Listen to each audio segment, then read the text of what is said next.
우리 시편 처음 상고할 때 시편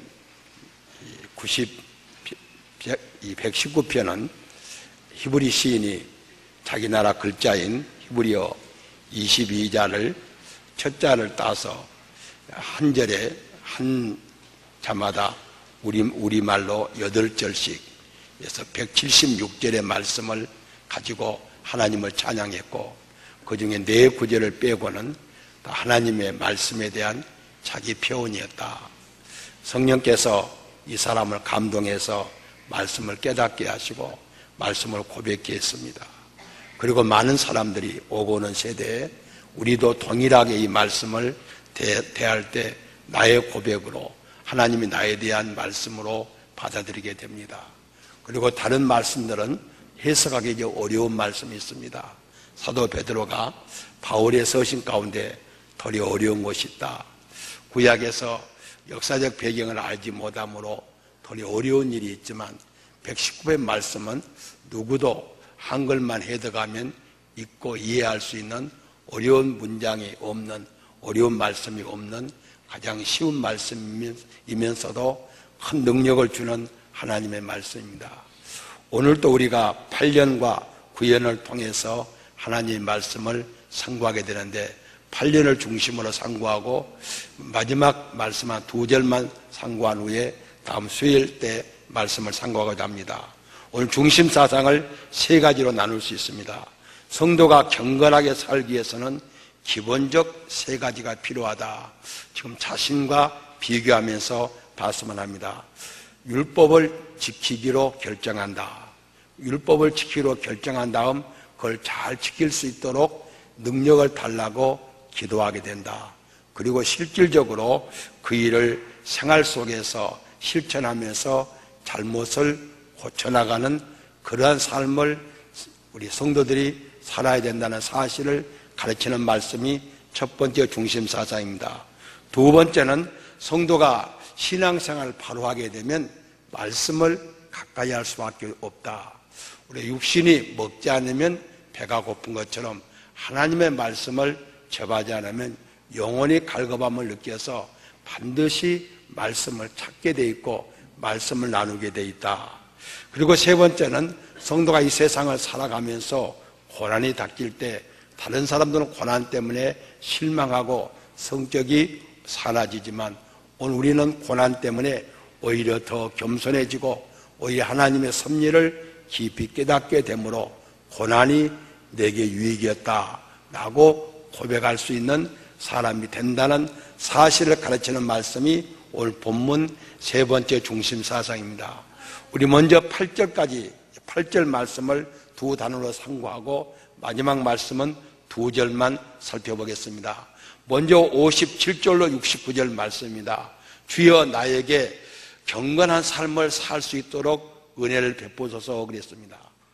사람이 눈에 보이는 것만 의지하고 그것에 대해 최고 가치를 두게 되면 서로 그것을 가지려다가 갈등을 가질 수밖에 없게 됩니다.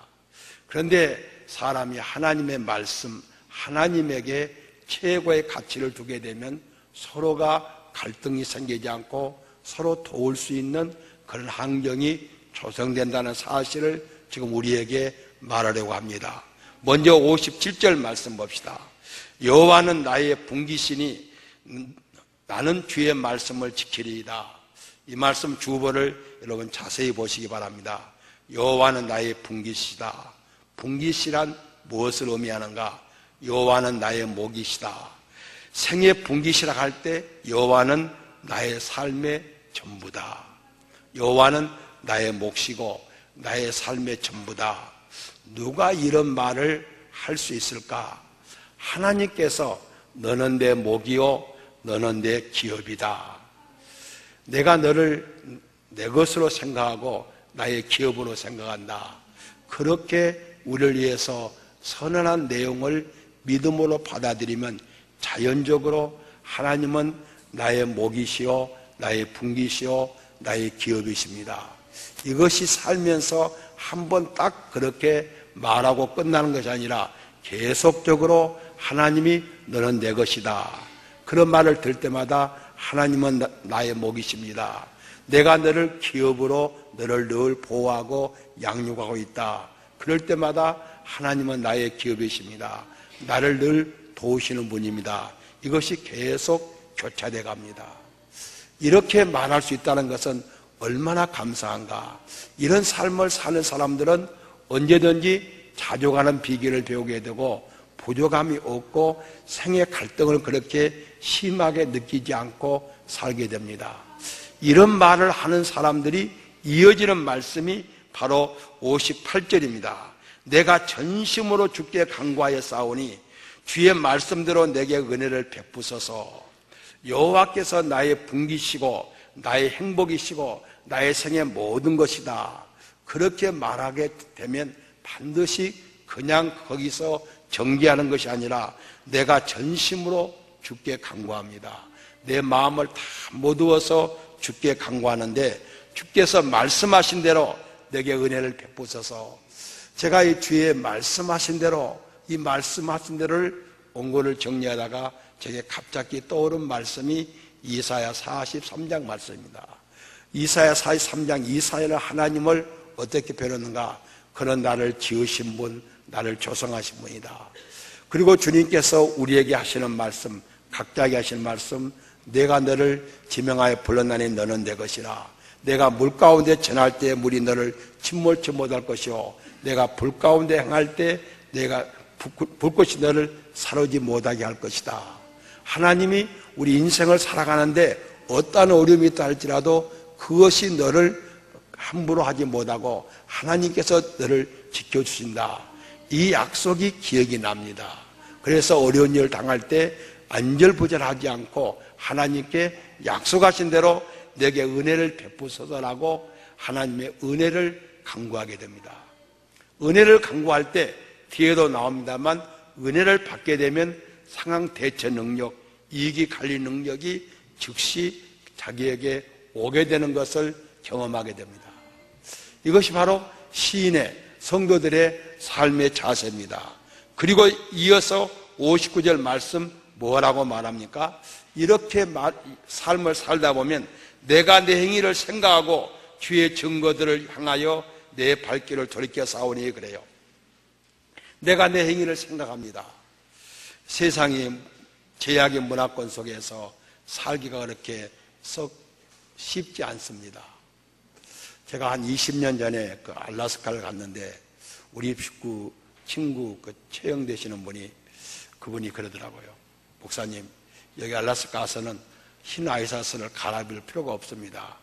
일주일 내내 다녀도 시내가 먼지가 없어서 아이사스가 검어지지 않습니다. 그러나 서울 시내는 한 번만 나갔다 오면 여름에는 새카매지는데 전혀 문제가 없습니다. 그 옷 갈아입을 생각을 마시고 속옷만 갈아입으세요 그래요. 진짜 좀 돌아다녔는데 먼지가 안 끼더라고요. 공기가 맑아요. 서울 시내는 한 번 갔다 오면 하얀 옷을 입고 갔다 오면 때가 끼지 않아요.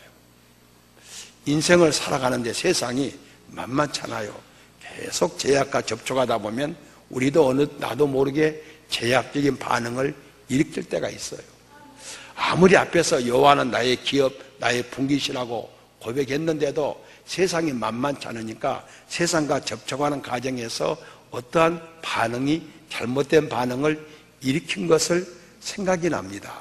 하나님 앞에 기도하고 말씀을 묵상할 때. 그러니까 뭐라고 그래요?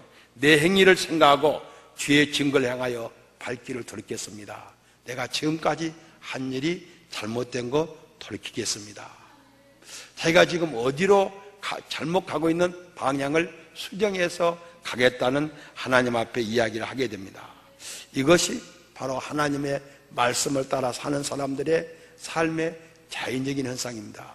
전혀 세상을 무시하지도 않고 세상을 너무 겁내지도 않고 그냥 주어진 환경 속에서 살면서 이러한 자기 자성을 자기를 늘 보살피는 삶을 살게 됩니다. 이제 교훈의 말씀을 생략하고 또 본문으로 넘어가 봅시다. 60절로 64절 말씀입니다. 육신이 음식을 먹어야 사는 것 같이 건강한 영혼은 말씀을 삼으면서 말씀 안에 살게 된다. 제가 지금 건강검진을 받아야 되는데 추석이 돼서 뭘 먹으라 해도 안 먹으려고 이제 지금 굉장히 준비하고 있어요. 잘못하면 추석 때 한 3kg, 5kg 늘을 것 같아서. 우리가 뭘 이렇게 먹고 싶을 때 먹을 수 있는 충동이 있을 때 먹어야 되잖아요. 말씀도 그러면 곤란해요.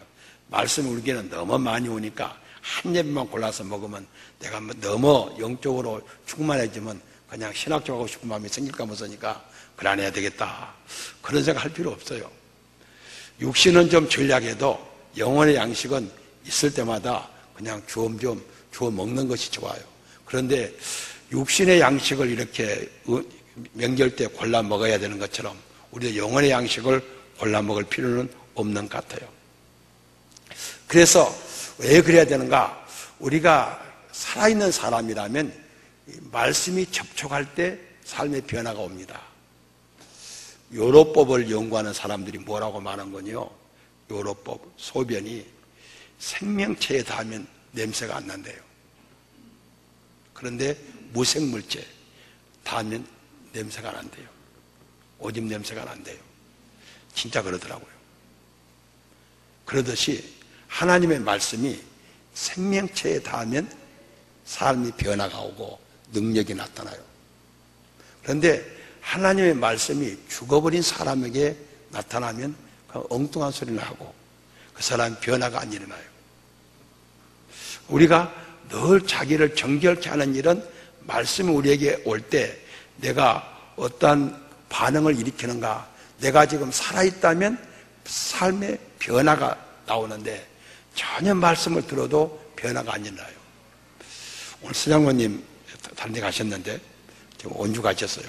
그러니까 말씀하시고 서장님이 그 장로님, 신부장님 계실 때 늘 이야기를 같이 할 때가 많았어요. 그러면서 기대하지 맙시다.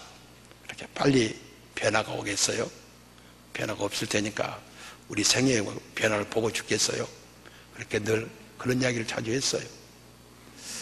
사람이 한번 죽어버리면요, 말씀이 탁 튀어나가서 전혀 사람이 변화가 안 일어나요. 그런데 사람이 생명이 소생하게 되면 말씀을 접촉하면 변화를 일으킵니다. 이 시간 여러분이 나는 정말 영혼이 살아있는 영혼인가, 죽어버린 사람인가? 살아있는 영혼에게 말씀이 접촉하면 생명력이 일어나는데 죽은 영혼은 아무리 말씀을 접해도 말씀의 효과가 없어요. 그런 맥락에서 말씀을 봅시다. 먼저 이제 60절 말씀이요.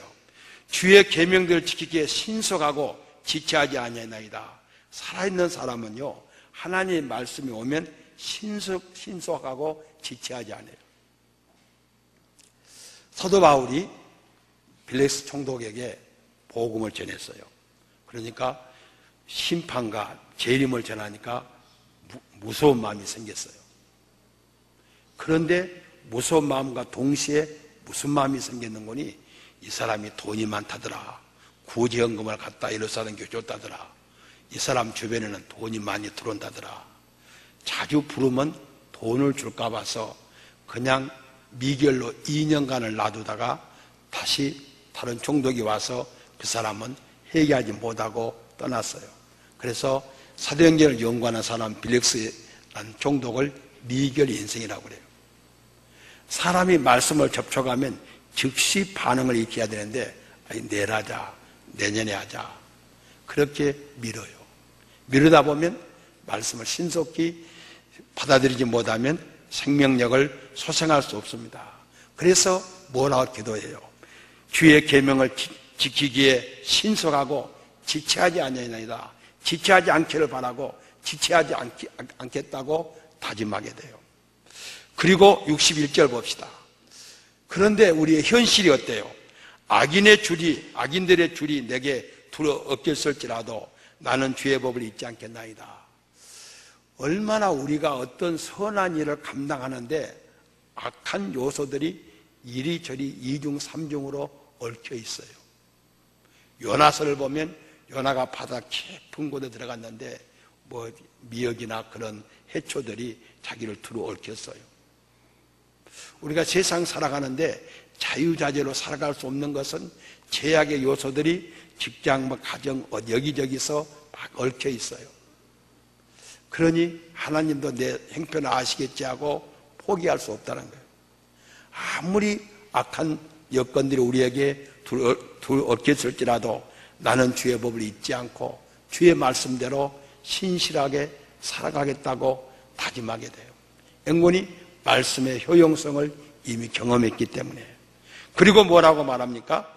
이제 62절, 64절 말씀은 다시 한번 하나님 말씀을 강력히 가르쳐 주기를 원하는데, 먼저 62절 말씀이요. 내가 주의 의로운 계례대로 말미암아 밤중에 일어나 주께 감사하리이다. 어느 때는요, 손님이 온다거나 또 주변 사람들이 식사로 갑시다 해서 가보면요, 멀리 어디 시골까지 가요. 인가가 하나도 없는데 가보면요, 너무 고급 차들이 많이 있어요. 속으로 그래요. 미쳤다. 여기까지 밥 먹으려고 여기까지 왔나. 맛있는 거 있다고 하면요, 정말 귀신같이 알아갖고 얼마나 사람들이 몰려드는지. 그러고 들어가면서 그래요. 너는 왜 왔냐? 그런 생각을 해요. 맛있는 거 있다면요, 얼마나 찾아다녀요.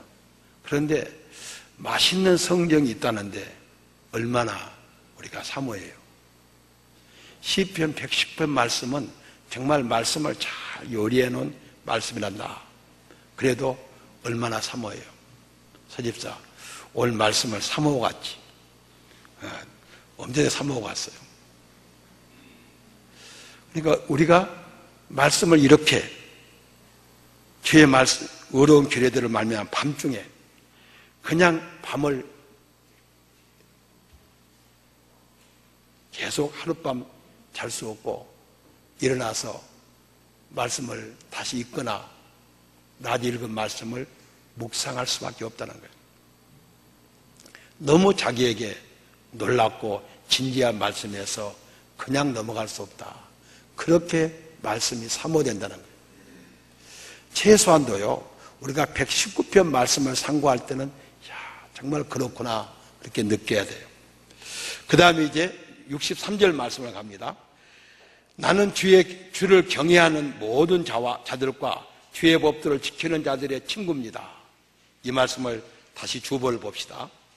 복음이 들어가면 주를 경외하는 자, 주의 말씀을 실천하는 자들과 친교하게 됩니다. 그리고 악한 자들과 거리를 느끼게 돼요. 어때요? 지금 우리 성경 전문 교사반 주일날이면 그 사람들 기다려지잖아요. 우리가 하나님 말씀을 우리가 접하면요, 혼자 이 말씀을 가지고 있을 수 없어요. 반드시 나누게 되고, 나누는 사람들은 정말 주 안에서 형제 자매인 것을 느껴요. 그리고 직장에서도 틈틈이 이렇게 시간을 내서 말씀을 같이 나누려고 그래요. 지금은 제가 안 나갑니다. 양천구청에 햇수로 한 8년, 6년 몇 개월을 나갔는데 20분 점심시간, 40분 성경 공부 시간인데 사람들이 많이 왔어요. 로마서, 다니엘서 다 띄었어요. 그때 제가 만든 책은 거의 다 띄었어요. 대개들 좋아해요. 말씀을 이렇게 서로 교제하는 일, 말씀을 나누는 것을 너무 좋아해요. 한번 우리 생각해 봅시다. 교회 와서 누구하고 말씀을 나눴어요? 교회 들어와서 갈 때까지 어떤 사람과 기도를 같이 손을 잡고 기도했는가? 어떤 사람과 말씀을 나눴는가? 그러지 않는 사람은요, 그러지 않는 시간은 거의 범죄 시간이에요. 우리가 세상에서도 죄악과 싸우는데 힘드는데 교회까지 와서도 그럴 필요 없잖아요. 식사 끝나고 나면 테이블에 같이 앉아서 손잡고 기도하고 말씀을 같이 나누고 같이 큐티하고, 이것은 자연스러운 상황이에요. 어려운 일이 아니에요. 제가 신방 가서 어머니하고 성경 언제 읽었냐 물으면요, 작년에 읽었는데요 그래요.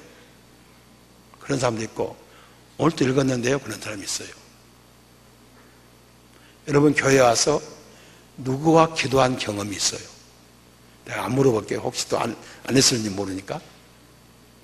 교회 와서 누구와 하나님 말씀을 나눈 지 몇 주 됐어요? 며칠 됐어요? 주중에도 많이 와서 하나님 말씀을 같이 나누고 있잖아요. 바로 그런 이야기예요. 이런 사람은 어떻게 되는가? 이런 사람이 받는 특권이 뭔거니요? 64절이에요. 64절 제가 읽습니다. 여호와여, 주의 인자하심이 땅에 충만하사오니 주의 율례들로 나를 가르치소서. 땅의 모든 것이 하나님의 역사의 교과서예요. 전에는요, 하나님이 어디 계시는지 멀리 계신 것 같고 하나님이 전혀 안 보이고 하나님 역사가 감을 안 잡혔는데, 이제는 산을 우러러 봐도, 산천을 봐도, 어디를 도시를 봐도, 어디를 가도 하나님의 충만한 것으로 주의 인자하심이 땅에 충만해 있어요.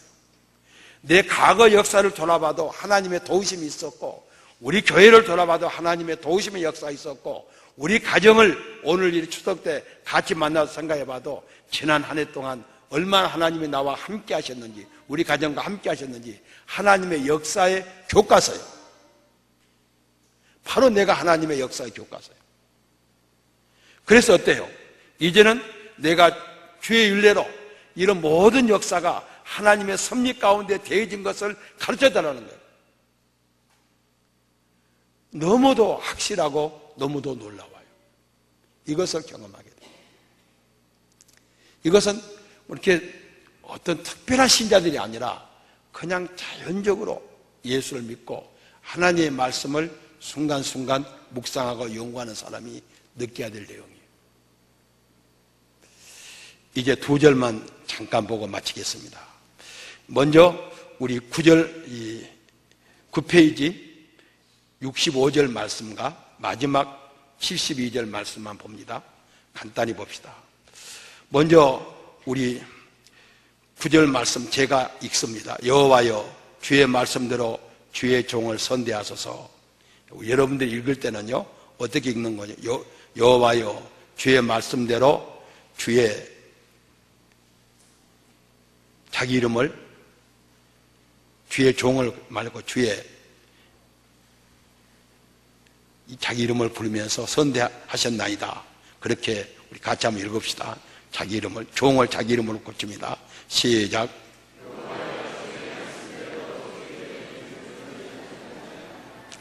최병민 장로 한번 대표로 읽어봐요. 시작. 네, 선대했어요? 네. 이렇게 살다 보면요, 선대한 것을 알게 돼요. 최병민 장로는 교회에서와 직장에서와 자녀들에게 하나님이 선대하셨어요. 하나님이요, 이 말씀은 125편에 가서 다시 살핍니다. 하나님이 너무 선대해 주었어요. 저는 하나님의 선대하심을 너무 처음 해요. 제가 중고등학교를 졸업할 무렵에 고안에 다녔잖아요. 그때 학기 말이 3월인데 1월 달에 민주당 정권 때 논문이 입선돼서 거두던 돈으로 대학 등록금이 돼서 대학을 가게 됐어요. 군대 제대 3개월 앞두고 꼭 한 세 숫자는 참 재밌어요. 공무원 시험 합격해서 내 길을 하나님이 선하게 인도해줬어요. 그리스 신학대학 교수 될 때도 인가가 났으니까 미국 사람만 있으니까 한국 사람이 한 사람이 있어야 된다고 제가 갔어요. 가자 교회를 개척했어요. 성결대학에서 행정학과를 만들어 놓고 예수 믿는 교수가 없으니까 신학대학에서 술 먹는 사람 모실 수 없으니까 아달락에서 갔어요.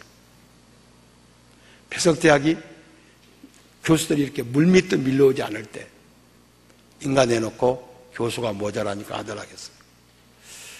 그리고 내가 들어가면 그 다음부터는 어려워졌어요. 내가 생각할 때는 나를 선대했어요. 예배당 지을 때 하나님 우리 선대해 줬잖아요. 주차장 살 때 하나님 우리를 선대해 줬어요. 너무 심하게 하면, 너무 어렵게 하면 우리가 약해지니까 하나님 내가 말씀대로 살 테니까 나를 선대해 주옵소서. 선대란 말은 무슨 말이에요? 우대해 달라는 거예요.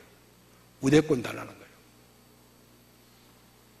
여호와여 주의 말씀대로 주의 종 박효일을 우대해 주옵소서. 여러분은 매일 아침 일어나거든 그렇게 기도해요. 하나님 나는 오늘 또 우대권을 주셔서 우대해 주옵소서. 그럼 어때요? 나를 우대해 주면 내가 직장에서 나의 업무 관리 능력을 하나님이 줘요. 위기가 처하면 위기 관리 능력, 대처 능력을 하나님이 줘요. 하나님께 우리가 그때그때 필요한 지혜를 주십니다. 그래서 하나님 나를 선대해달라는 거예요. 마지막 72절 봅시다. 주의 입의 법이 내게 천천 금은보다 좋으니이다. 72절 제가 읽습니다. 주님께서 나에게 친히 일러주신 그 법이 하나님 말씀이죠. 천만 금은보다 더 귀합니다. 나에게 무엇이 귀해요? 하나님의 말씀이 내게 있으면요, 시간도 유용하게 쓸 수 있고 물질도 유용하게 쓸 수 있고 재능도 유용하게 쓸 수 있어요. 직분도 유용하게 쓸 수 있어요. 하나님의 말씀이 나를 떠나면 내가 내 모든 것을 유용하게 쓰기가 어려워요. 그러니까 내가 천천임금이 내게 있는 것보다 하나님의 말씀이 있으면 현재 있는 것 같고 학대 재생산할 수 있는 지혜와 능력을 주기 때문에 내게 가장 기초적인 것은 하나님의 말씀이라는 거예요. 말씀이 내게 존재할 때 어느 때는 지혜의 말씀을, 어느 때는 공의의 말씀을, 어느 때는 삶의 지략을 하나님이 주신다는 거예요. 이거 잠언 아니에요. 하나님의 말씀을 내게 달라는 거예요. 지난 주간에도 내게 가장 귀한 것은 말씀이라고 그랬잖아요. 이 시인은 자기가 생에서 써보니까 무엇이 가장 좋았는가?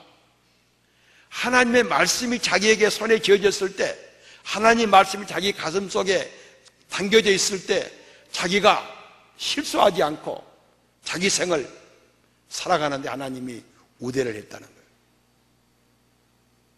그래서 그 무엇보다도 말씀이 내게 있으면 돼요. 그래서 주님께서 이 땅에 오셔서 산상수훈에서 가르칠 때 뭐라 했어요? 너희는 먼저 그 나라와 그거를 구하라. 그러면 이 모든 것을 더하시리라. 말씀의 기초에 세워진 것은 우리의 모든 것이 유용한데 말씀이 없는 그 무엇도 결과적으로 우리에게 유용하게 되지 못했기 때문에 주의 입의 법이 내게 얼마나 귀한지, 하나님의 말씀이 내게 얼마나 귀한지 모른다는 거예요. 이래서 하나님의 말씀이 내게 접촉할 수 있는 기회만 있다면 전혀 놓치지 않고 살아보겠다는 거예요. 정 믿을 수 없다면 하나님이 여러분의 주변에 말씀과 멀리하는 사람과 여러분을 대치시켜놔요. 비교해봐라. 말씀을 생활하는 사람과 말씀을 멀리하는 사람을 여러분 주변에 가정 안에든지 교회 안에든지 가까운 사람을 대치시켜놔요. 하나님 여러분을 사랑하시기 때문에. 앞에서 말씀드린 대로 이사야 43장은 하나님이 애굽을 구스와 스바를 너희 대신 준다고 그래요. 강대국도 주변 변방 국가도 그 나라를 너희보다 더 존귀하게 여겨서 네가 필요하다면 그 나라와 너와 바꾸겠다는 거예요.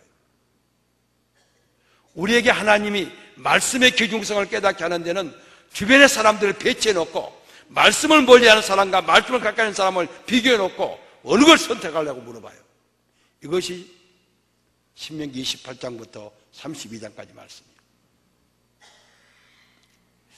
이렇게 말씀은 우리에게 요긴한 것이고 효용성이 있는 거예요. 그래서 말씀을 일어나서 묵상하고 말씀을 읽고 말씀을 전하고 그럴 때 우리는 놀라운 능력을 받게 돼요. 오늘 명절 선물로 하나님께서 야, 너에게 내가 말씀의 유용성을 준다. 말씀을 가지고 너희들의 남은 삶을 풍요롭게, 먼저 정신적으로 신앙적으로 풍요롭게 살고 더 나아가서 육신적으로도 풍요로운 남은 삶을 살라고 우리에게 말씀의 유용성을 허락해 주십니다. 말씀의 유용성을 받아서 평생 여러분의 공고남이 없이 말씀 안에서 주어진 사명을 바르고 능력 있게 풍성한 삶 속에서 감당하시는 나와 여러분이 되시기를 주의 이름으로 축원합니다. 일어나셔서 말씀을 기억하시면서 우리 찬송 285장 힘있게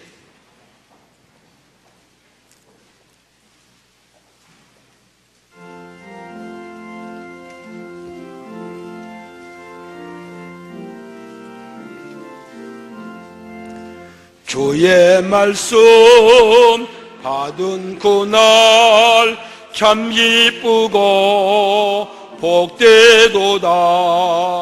이 기쁜 마음 못 이겨서 온 세상에 전하노라. 기쁜 날 주 나의 죄 다시 쓴 날 늘 깨어서 기도하고 늘 기쁘게 살아가리. 기쁜 날 주 나의 죄 다시 쓴 날 이 좋은 날 내 천한 몸 새 사람이 되었으니 이 몸과 마음 다 바쳐서 영광의 주 늘 섬기리. 기쁜 날 주 나의 죄 다시 쓴 날 늘 깨어서 기도하고 늘 기쁘게 살아가리. 기쁜 날 주 나의 죄 다시 쓴 날 새 사람 된 그날부터 평안한 마음 늘 있어서 이 복된 말 전하는 일 나의 본분 삼았도다. 기쁜 날 주 나의 죄 다시 쓴 날 늘 깨어서 기도하고 늘 기쁘게 살아가리. 기쁜 날 주 나의 죄 다시 쓴 날